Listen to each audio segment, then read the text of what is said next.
بسم اللہ الرحمن الرحیم۔ سونے کی انگوٹھی پینگ دی۔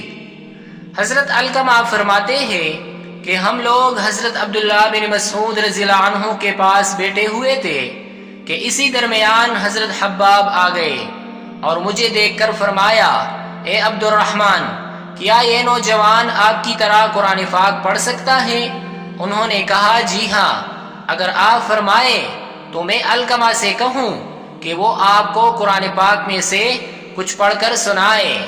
حضرت عبداللہ بن مسعود رضی اللہ عنہ نے مجھ سے کہا تو میں نے حضرت خباب کی خواہش کے مطابق سورہ مریم کی 50 آیاتیں پڑھ کر سنا دیا۔ حضرت ابن مسعود نے پوچھا، آپ کی کیا رائے ہے؟ انہوں نے کہا، بہت اچھا پڑھتے ہیں۔ حضرت عبداللہ بن مسعود نے جب حضرت حباب کی طرف توجہ دی تو آپ کے ہاتھ میں سونے کی انگوٹھی نظر آئی۔ آپ نے کہا، کیا اس انگوٹھی کے اتارنے کا وقت ابھی نہیں آیا ہے؟